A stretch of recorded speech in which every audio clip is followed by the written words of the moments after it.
ಆತ್ಮೀಯ ಸ್ನೇಹಿತರೆ, ಮೆನಸ್ ಅಕಾಡೆಮಿಗೆ ಸ್ವಾಗತ. ಸ್ನೇಹಿತರೆ, ಮುಂಬರುವ ನೇಮಕಾತಿ ಪರೀಕ್ಷೆಗಳಾದಂಥ SDA, PSI ಮತ್ತು ಪೊಲೀಸ್ ಕಾನ್ಸ್ಟೇಬಲ್ ಹುದ್ದೆಗಳಿಗೆ ನಡೆಯುವ ಸ್ಪರ್ಧಾತ್ಮಕ ಪರೀಕ್ಷೆಗಳಿಗೆ ಅತ್ಯಂತ ಉಪಯುಕ್ತವಾಗುವಂತಹ ಸಾಮಾನ್ಯ ಜ್ಞಾನದ ಟಾಪ್ 40 ಪ್ರಶ್ನೆಗಳನ್ನು ಈ ಒಂದು ವಿಡಿಯೋದಲ್ಲಿ ಚರ್ಚೆ ಮಾಡೋಣ. ಈ ಒಂದು ವಿಡಿಯೋದಲ್ಲಿ ಶ್ರೇಷ್ಠ ಪುಸ್ತಕಗಳು ಮತ್ತು ಅವುಗಳನ್ನು ಬರೆದಿರುವಂತಹ ಲೇಖಕರು, ಅವುಗಳ ಪರಿಚಯ, ಹಾಗೆಯೇ ಸಂವಿಧಾನಕ್ಕೆ ಸಂಬಂಧಪಟ್ಟ ಬಹುಮುಖ್ಯ ಪ್ರಶ್ನೆಗಳನ್ನು ಈ ಒಂದು ವಿಡಿಯೋದಲ್ಲಿ ಚರ್ಚೆ ಮಾಡಿದ್ದೇವೆ. ದಯವಿಟ್ಟು ಈ ವಿಡಿಯೋವನ್ನು ಕೊನೆಯವರೆಗೂ ವೀಕ್ಷಿಸಿ. ನಮ್ಮ ಪ್ರಯತ್ನ ಇಷ್ಟವಾದಲ್ಲಿ ನಮ್ಮ MNS ಅಕಾಡೆಮಿ ಚಾನಲ್ ಅನ್ನು ಸಬ್ಸ್ಕ್ರೈಬ್ ಮಾಡಿ, ಲೈಕ್ ಮಾಡಿ, ಈ ವಿಡಿಯೋವನ್ನು ನಿಮ್ಮ ಸ್ನೇಹಿತರಿಗೂ ಕೂಡ ಶೇರ್ ಮಾಡಿ. 2008ರಲ್ಲಿ ಮ್ಯಾನ್ ಆಫ್ ಬೂಕರ್ ಪ್ರಶಸ್ತಿ ಪಡೆದ ದಿ ವೈಟ್ ಟೈಗರ್ ಕೃತಿಯ ಲೇಖಕರು ಯಾರು? ಸರಿಯಾದಂತಹ ಉತ್ತರ ಅರವಿಂದ ಅಡಿಗ. ದಿ ವೈಟ್ ಟೈಗರ್ ಎಂಬುದು ಭಾರತದ ಲೇಖಕರಾಗಿರುವಂತಹ ಅರವಿಂದ್ ಅಡಗರ ಪ್ರಥಮ ಕಾದಂಬರಿ. ಇದನ್ನು ಮೊದಲು 2008ರಲ್ಲಿ ಪ್ರಕಟಿಸಲಾಯಿತು.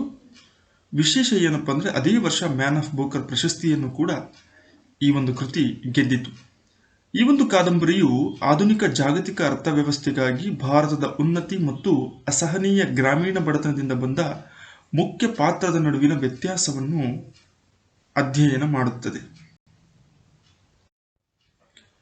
ಈ ಕೆಳಗಿನ ಯಾವ ಕೃತಿಗಳು APJ ಅಬ್ದುಲ್ ಕಲಾಂ ರಚಿಸಿದ್ದಾರೆ? Wings of fire, ignited minds, the luminous sparks. 3 ಕೃತಿಗಳನ್ನು ಕೊಟ್ಟಿದ್ದಾರೆ. ಇವುಗಳಲ್ಲಿ ಅಬ್ದುಲ್ ಕಲಾಂ ರಚಿಸಿರುವಂತಹ ಕೃತಿಗಳು. ಸರಿಯಾದಂತಹ ಉತ್ತರ ಮೇಲಿನ ಎಲ್ಲವೂ. ಅಂದರೆ ಈ 3 ಪುಸ್ತಕಗಳು ಸಮೇತ ಭಾರತದ ಮಾಜಿ ರಾಷ್ಟ್ರಪತಿಗಳು, ಕ್ಷಿಪಣಿ ಜನಕ ಎಂತಲೇ ಖ್ಯಾತಿ ಪಡೆದಿರುವಂತಹ APJ ಅಬ್ದುಲ್ ಕಲಾಂ ರವರು ರಚಿಸಿರುವಂತಹ ಕೃತಿಗಳಾಗಿದ್ದಾವೆ. 1860-61ರಲ್ಲಿ ಬಂಗಾಳದಲ್ಲಿ ಜರುಗಿದ ಇಂಡಿಗೋ ಬೆಳೆಗಾರರ ಕುರಿತು ರಚಿಸಿದಂತಹ ನೀಲದರ್ಪಣ ಕೃತಿಯ ರಚನೆಕಾರರು ಯಾರು? ದೀನಬಂಧು ಮಿತ್ರ. ಸರಿಯಾದಂತಹ ಉತ್ತರ. ಬ್ರಿಟಿಷರ ಆಳ್ವಿಕೆಯಲ್ಲಿ ಬಂಗಾಳದಲ್ಲಿ ಕೃಷಿಯನ್ನ ವಿರೋಧಿಸಿ ರೈತರು ತಮ್ಮ ಹೊಲಗಳಲ್ಲಿ ಇಂಡಿಗೋ ಬಿತ್ತನೆ ಮಾಡೋದಕ್ಕೋಸ್ಕರ ಒತ್ತಾಯವನ್ನು ಮಾಡ್ತಾರೆ. ಅದನ್ನು ವಿರೋಧಿಸಿ ಎದ್ದಂತಹ ದಂಗೆಯನ್ನು ಕುರಿತು ರಚನೆ ಮಾಡಿದಂತಹ ಕೃತಿ ನೀಲದರ್ಪಣವಾಗಿದೆ. ಲಾಂಗ್ ವಾಕ್ ಟು ಫ್ರೀಡಮ್ ಎಂಬ ಕೃತಿಯ ಕರ್ತೃ ಯಾರು? Nelson Mandela. ಆಫ್ರಿಕಾದ ಗಾಂಧಿ ಎಂದಲೇ ಖ್ಯಾತಿ ಪಡೆದಿರುವಂತಹ ನೆಲ್ಸನ್ ಮಂಡೇಲರವರು ಆಫ್ರಿಕಾದ ಅಧ್ಯಕ್ಷರಾಗಿ 1994ರಿಂದ 99ರವರೆಗೆ ಕರ್ತವ್ಯವನ್ನು ನಿರ್ವಹಿಸಿದ್ದರು. ಇವರ ಒಂದು ಆತ್ಮಚರಿತ್ರೆಯ ಹೆಸರು ಲಾಂಗ್ ವಾಕ್ ಟು ಫ್ರೀಡಮ್. ಸಂಪತ್ತಿನ ಸೋರಿಕೆಯ ಸಿದ್ಧಾಂತ ಕೃತಿಯ ಕರ್ತೃ ಯಾರು? ದಾದಾಬಾಯ್ ನವರೋಜಿಯವರು ಭಾರತದ ಸಂಪತ್ತು ಬ್ರಿಟನ್ನಿಗೆ ಯಾವ ರೀತಿ ಸೋರಿಕೆಯನ್ನ ಹೊಂದುತ್ತಾ ಇದೆ ಎನ್ನುವಂಥದ್ದನ್ನು ಕುರಿತು ರಚನೆ ಮಾಡಿದಂತಹ ಕೃತಿಯ ಹೆಸರು ಸಂಪತ್ತಿನ ಸೋರಿಕೆಯ ಸಿದ್ಧಾಂತ ಅಥವಾ ಥಿಯರಿಸಂ ಅಂತಲೂ ಕೂಡ ಕರಿತೀವಿ. ದಾದಾಬಾಯ್ ನವರೋಜಿಯವರನ್ನ ಭಾರತದ ವೃದ್ಧ ಪಿತಾಮಹ ಎಂತಲೂ ಕೂಡ ಕರೆಯುವರು. ಮೈ ಪ್ರೆಸಿಡೆನ್ಷಿಯಲ್ ಇಯರ್ಸ್ ಎಂಬುದು ಯಾವ ಮಾಜಿ ರಾಷ್ಟ್ರಪತಿಯವರ ಕೃತಿಯಾಗಿದೆ? R ವೆಂಕಟರಾಮನ್ ರವರು ತಮ್ಮ ಒಂದು ರಾಷ್ಟ್ರಪತಿ ಆಳ್ವಿಕೆಯ ಅವಧಿಯ ಸಂದರ್ಭದಲ್ಲಿ ಪಡೆದಂತಹ ಅನುಭವಗಳನ್ನು ದಾಖಲಿಸಿರುವಂತಹ ಕೃತಿಯ ಹೆಸರು my presidential years. The test of my life ಎಂಬುದು ಯಾವ ಪ್ರಸಿದ್ಧ ಕ್ರಿಕೆಟಿಗನ ಕೃತಿಯಾಗಿದೆ? ಯುವರಾಜ್ ಸಿಂಗ್ ರವರ ಆತ್ಮಚರಿತ್ರೆಯ ಹೆಸರು the test of my life. 2013ರಲ್ಲಿ ಇದು ಪ್ರಕಟವಾಗುತ್ತೆ. ಇವರು ಕ್ಯಾನ್ಸರ್ ರೋಗ ಪೀಡಿತರಾಗಿದ್ದು ಆ ಒಂದು ರೋಗವನ್ನು ಎದುರಿಸಿ ಗೆದ್ದು ಬಂದಂತಹ ಸಾಹಸಕತೆಯನ್ನ ಈ ಒಂದು ಕೃತಿಯಲ್ಲಿ ದಾಖಲಿಸಿದ್ದಾರೆ. ಸಚಿನ್ ತೆಂಡೂಲ್ಕರ್ ರವರ ಆತ್ಮಚರಿತ್ರೆಯ ಹೆಸರೇನು? ಇದಕ್ಕೆ ಸರಿ ಉತ್ತರ ಪ್ಲೇಯಿಂಗ್ ಇಟ್ ಮೈ ವೇ ಎಂಬುದು ಸಚಿನ್ ತೆಂಡೂಲ್ಕರ್ ಅವರ ಆತ್ಮಚರಿತ್ರೆಯ ಹೆಸರಾಗಿದೆ. ಎ ಸೆಕ್ಯುಲರ್ ಅಜೆಂಡಾ ಇದು ಯಾವ ಖ್ಯಾತ ರಾಜಕಾರಣಿಯ ಕೃತಿಯಾಗಿದೆ? ಅರುಣ್ ಶೌರಿ ಭಾರತದ ರಾಜಕಾರಣಿಗಳಲ್ಲಿ ಒಬ್ಬರು. ಇವರು ರಚಿಸಿದಂತಹ ಪ್ರಮುಖ ಕೃತಿಯ ಹೆಸರು ಎ ಸೆಕ್ಯುಲರ್ ಅಜೆಂಡಾ ಎನ್ನುವಂಥದ್ದು. ಇದರಲ್ಲಿ 37 ಪ್ರಬಂಧಗಳನ್ನು 7 ಅಧ್ಯಾಯಗಳಲ್ಲಿ ಕಾಣುತ್ತೇವೆ. ಎ ಪ್ಯಾಸೇಜ್ ಟು ಇಂಡಿಯಾ ಎಂಬ ಕೃತಿಯ ಕರ್ತೃ ಯಾರು? ಇದಕ್ಕೆ ಸರಿ ಉತ್ತರ ನೀರಜ್ ಚೌಧರಿಯವರು ಬರೆದಂತಹ ಪ್ರಮುಖ ಕಾದಂಬರಿಯ ಹೆಸರು a passage to India. Veerappa ಮೊಯ್ಲಿಯವರ ಯಾವ ಕೃತಿಗೆ ಸರಸ್ವತಿ ಸಮ್ಮಾನ್ ಪ್ರಶಸ್ತಿ ದೊರಕಿದೆ? ಶ್ರೀ ರಾಮಾಯಣ ಮಹಾನ್ವೇಷಂ ಎಂಬ ಕೃತಿಯನ್ನ ರಚಿಸಿದಂತಹ ಕರ್ನಾಟಕದ ಮಾಜಿ ಮುಖ್ಯಮಂತ್ರಿ ವೀರಪ್ಪ ಮೊಯ್ಲಿಯವರ ಈ ಒಂದು ಕೃತಿಗೆ ಸರಸ್ವತಿ ಸಮ್ಮಾನ್ ಪ್ರಶಸ್ತಿ ದೊರಕಿದೆ. Imagining India ideas for the new century ಎಂಬ ಗ್ರಂಥ ರಚಿಸಿದಂತಹ ಖ್ಯಾತನಾಮರು ಯಾರು? ನಂದನ್ ನಿಲೇಕೇಣಿ. ನಂದನ್ ನಿಲೇಕೇಣಿ ಒಬ್ಬ ಭಾರತೀಯ ಉದ್ಯಮಿ, ರಾಜಕಾರಣಿಯೂ ಕೂಡ ಹೌದು. ಆಧಾರ್ ವ್ಯವಸ್ಥೆ ಏನಿದೆ, ಭಾರತದ ವಿಶಿಷ್ಟ ಗುರುತು ಪ್ರಾಧಿಕಾರದ ಅಧ್ಯಕ್ಷರಾಗಿ ಕೂಡ ಕರ್ತವ್ಯ ನಿರ್ವಹಿಸಿರ್ತಾರೆ. ಅದಕ್ಕಿಂತ ಪೂರ್ವದಲ್ಲಿ ಇನ್ಫೋಸಿಸ್ ಸಂಸ್ಥೆಯ ಯಶಸ್ವಿ ವ್ಯಕ್ತಿಗಳಲ್ಲಿ ಅವರು ಕೂಡ ಒಬ್ಬರು. ಇವರು ರಚಿಸಿದಂಥ ಪ್ರಮುಖ ಕೃತಿ imagining India ideas for the new century. The dark room, Malgudi days, Swami ಮತ್ತು ಅವನ ಗೆಳೆಯರು ಎಂಬ ಪ್ರಸಿದ್ಧ ಕೃತಿಗಳ ಲೇಖಕರು ಯಾರು? R K Narayan. ರಾಶಿಪುರಂ ಕೃಷ್ಣಸ್ವಾಮಿ ನಾರಾಯಣ್ ಭಾರತದ ಪ್ರಸಿದ್ಧ ಕಾದಂಬರಿಕಾರರಲ್ಲಿ ಒಬ್ಬರು. ಆಂಗ್ಲ ಭಾಷೆಯಲ್ಲಿ ಬರೆದಂಥ ಅನೇಕ ಕೃತಿಗಳಲ್ಲಿ the dark room, Malgudi days, Swami and his friends ಎಂಬುವಂಥವು ಪ್ರಮುಖವಾಗಿವೆ. ಇವರ ಕಾದಂಬರಿಗಳ ವಿಶೇಷತೆ ಪಾತ್ರಗಳ ನೈಜತೆ, ಸರಳತೆ ಮತ್ತು ಮೃದು ಹಾಸ್ಯಕ್ಕೆ ಹೆಸರಾಗಿದ್ದಾರೆ. A brief history of time ಎಂಬ ಗ್ರಂಥವನ್ನು ರಚಿಸಿದ ಖ್ಯಾತ ವಿಜ್ಞಾನಿ ಯಾರು? Stephen Hawking. ಅಮೆರಿಕದ ಖ್ಯಾತ ವಿಜ್ಞಾನಿ, ಬ್ರಹ್ಮಾಂಡ ರಹಸ್ಯವನ್ನು ಕುರಿತು ಸಂಶೋಧನೆಯನ್ನು ಮಾಡಿದಂತಹ ಮಹಾನ್ ವಿಜ್ಞಾನಿ. ಈತನ ಆತ್ಮಚರಿತ್ರೆಯ ಹೆಸರು a brief history of time. Ain i Akbari ಎಂಬ ಗ್ರಂಥವನ್ನು ಬರೆದ ಇತಿಹಾಸಕಾರ ಯಾರು? ಇದಕ್ಕೆ ಸರಿ ಉತ್ತರ ಅಬ್ದುಲ್ ಫಜಲ್. ಅಕ್ಬರನ ಕುರಿತು ಪ್ರಮುಖ ಘಟನೆಗಳ ಬಗ್ಗೆ ಮಾಹಿತಿಯನ್ನು ನೀಡುವಂತಹ ಪ್ರಮುಖ ಕೃತಿ ಐನ್ ಹಿ ಅಕ್ಬರಿ. ನಾಕುತಂತಿ, ಅರಳು ಮರಳು, ಸಖಿ ಗೀತಾ ಕೃತಿಗಳನ್ನು ರಚಿಸಿದಂತಹ ಜ್ಞಾನಪೀಠ ಸಾಹಿತಿ ಯಾರು? ದತ್ತಾತ್ರೇಯ ರಾಮಚಂದ್ರ ಬೇಂದ್ರೆ ಅಥವಾ ದರಾ ಬೇಂದ್ರೆಯವರ ಪ್ರಮುಖ ಕವನ ಸಂಕಲನಗಳು ನಾಕುತಂತಿ, ಅರಳು ಮರಳು, ಸಖಿ ಗೀತಗಳಾಗಿದ್ದಾವೆ. ಆವಸ್ಥೆ, ಪರ್ವ, ಸಂಸ್ಕಾರ, ಮೌನಿ ಕೃತಿಗಳ ಲೇಖಕರು ಯಾರು? Doctor U R Ananthamurthy.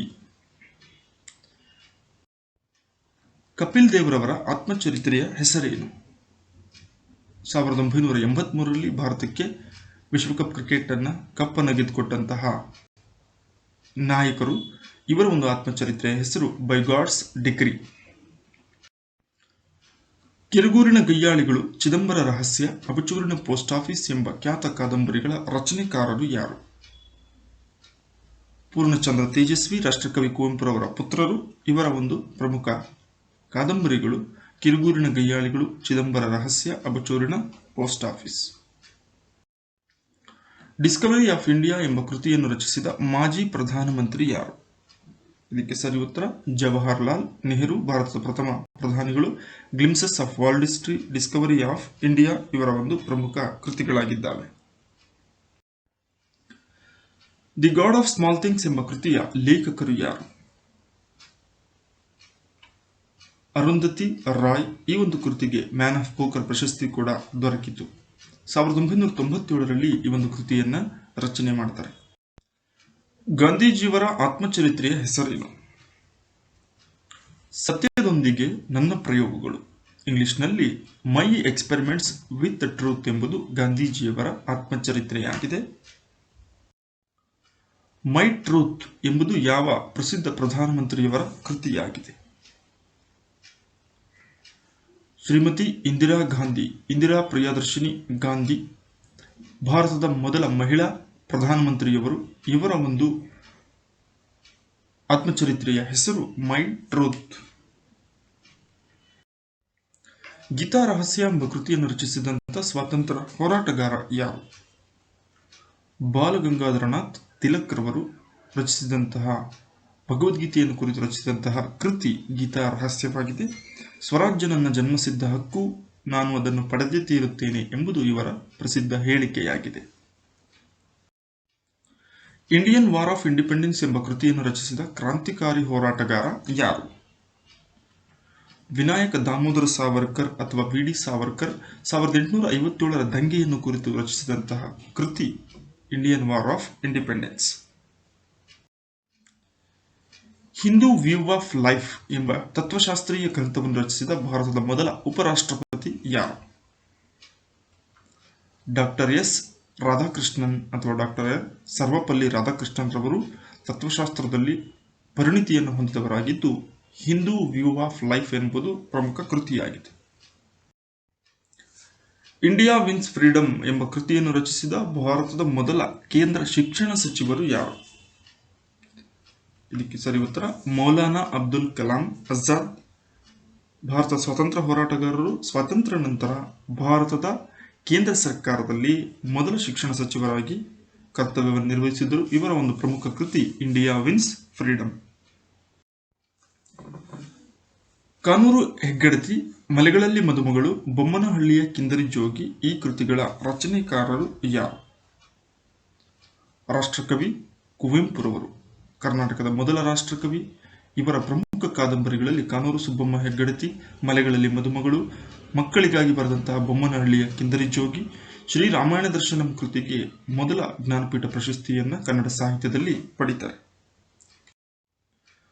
ಮೈ ಲೈಫ್ ಎಂಬುದು ಅಮೆರಿಕದ ಯಾವ ಮಾಜಿ ಅಧ್ಯಕ್ಷನ ಕೃತಿಯಾಗಿದೆ? ಇದಕ್ಕೆ ಸರಿಯಾದಂತಹ ಉತ್ತರ ಬಿಲ್ ಕ್ಲಿಂಟನ್. ಬಿಲ್ ಕ್ಲಿಂಟನ್ ರವರ ಆತ್ಮಚರಿತ್ರೆಯ ಹೆಸರು ಮೈ ಲೈಫ್. ಮೃಣಾಲಿನಿ, ಆನಂದಮಠ ಎಂಬ ಕಾದಂಬರಿಗಳ ಲೇಖಕರು ಯಾರು? ಬಂಕಿಮಚಂದ್ರ ಚಟರ್ಜಿ, ಖ್ಯಾತ ಬಂಗಾಳಿ ಸಾಹಿತಿ. ಇವರ ಪ್ರಮುಖ ಕಾದಂಬರಿಗಳು ಮೃಣಾಲಿನಿ, ಆನಂದಮಠ. ಈ ಆನಂದಮಠದಲ್ಲಿರುವಂತಹ ಒಂದು ಗೀತೆಯನ್ನ, ವಂದೇ ಮಾತರಂ ಗೀತೆಯನ್ನ ಆನಂದಮಠ ಕೃತಿಯಿಂದ ಆಯ್ದುಕೊಳ್ಳಲಾಗಿದೆ. ಎರಡನೇ ಪ್ರಶ್ನೆ, ಜಿಎಸ್ಟಿ ತೆರಿಗೆ ಪದ್ಧತಿ ಜಾರಿಗೆ ಬಂದಂತಹ ವರ್ಷ ಯಾವುದು? ಜುಲೈ 1, 2017.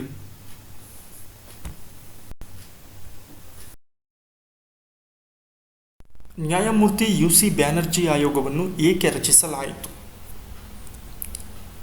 ಗೋಧ್ರಾ ಗಲಭೆಯ ತನಿಖೆಯನ್ನು ಅಧ್ಯಯನ ಮಾಡುವ ಸಲುವಾಗಿ ನ್ಯಾಯಮೂರ್ತಿ ಯು.ಸಿ. ಬ್ಯಾನರ್ಜಿಯವರ ನೇತೃತ್ವದಲ್ಲಿ ಆಯೋಗವನ್ನು ನೇಮಕ ಮಾಡಲಾಗಿತ್ತು.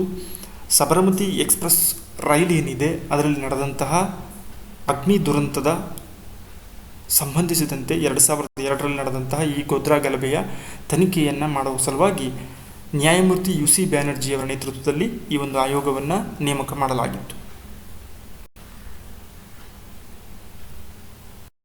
ಈ ಕೆಳಗಿನ ಯಾರು ಲೋಕಸಭಾ ಸ್ಪೀಕರ್ ಆಗಿರಲಿಲ್ಲ? 4 ಜನರನ್ನು ಕೊಟ್ಟಿದ್ದಾರೆ. ಇದರಲ್ಲಿ ಯಾರು ಲೋಕಸಭಾ ಸ್ಪೀಕರ್ ಆಗಿ ಕೆಲಸವನ್ನ ಮಾಡಿಲ್ಲ?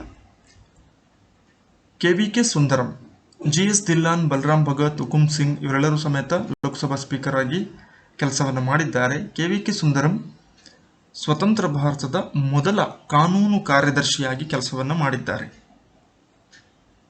ಹಾಗೆಯೇ 5ನೇ ಕಾನೂನು ಆಯೋಗದ ಮುಖ್ಯಸ್ಥರಾಗಿಯೂ ಕೂಡ 1968ರಿಂದ 71ರವರೆಗೆ ಇವರು ಕೆಲಸವನ್ನು ಮಾಡಿದ್ದಾರೆ. ಸ್ಪೀಕರ್ ಆಗಿ ಕರ್ತವ್ಯವನ್ನು ನಿರ್ವಹಿಸಿಲ್ಲ. ಭಾರತದ ಮೊದಲ ಸಂಚಾರಿ ನ್ಯಾಯಾಲಯವನ್ನು ಎಲ್ಲಿ ಉದ್ಘಾಟಿಸಲಾಯಿತು? ಹರಿಯಾಣ ಸರಿಯಾದಂಥ ಉತ್ತರ. ಇಂಡಿಯಾಸ್ ಫಸ್ಟ್ ಮೊಬೈಲ್ ಕೋರ್ಟ್ ಅಂತ ಕರಿತೀವಿ. ಹರಿಯಾಣದ ಮೇವಾತ್ ಡಿಸ್ಟ್ರಿಕ್ಟ್ನಲ್ಲಿ 2007ರಲ್ಲಿ ಉದ್ಘಾಟನೆಯಾಗುತ್ತೆ ಭಾರತದ ಮೊದಲ ಸಂಚಾರಿ ನ್ಯಾಯಾಲಯ. ರಾಷ್ಟ್ರಪತಿ ಚುನಾವಣೆಯಲ್ಲಿ ಸ್ಪರ್ಧಿಸಲು ಗರಿಷ್ಠ ವಯಸ್ಸು ಎಷ್ಟು? ಇದಕ್ಕೆ ಸರಿಯಾದ ಉತ್ತರ ಯಾವುದೇ ವಯಸ್ಸಿನ ಮಿತಿ ಇಲ್ಲ.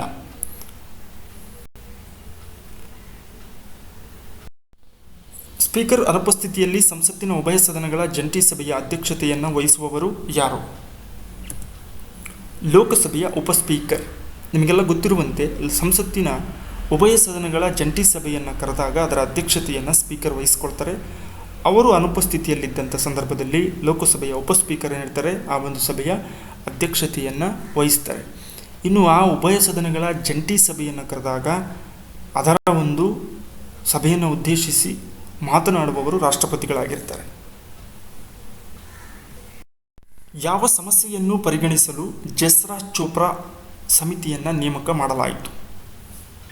ಗೋತ್ರ ಗಲಭೆಗಳ ತನಿಖೆ, ಶಿಕ್ಷಣ ಸಂಸ್ಥೆಗಳಲ್ಲಿ ನಡೆಯುವ ಸಮಸ್ಯೆ, ಪರಿಶಿಷ್ಟ ಜಾತಿಗಳ ವಿಭಾಗದಲ್ಲಿ ಗುಜ್ಜರ್ಗಳನ್ನು ಸೇರಿಸಲು ಸಂಬಂಧಿಸಿದಂತೆ ಇವುಗಳಲ್ಲಿ ಯಾವುದೂ ಅಲ್ಲ.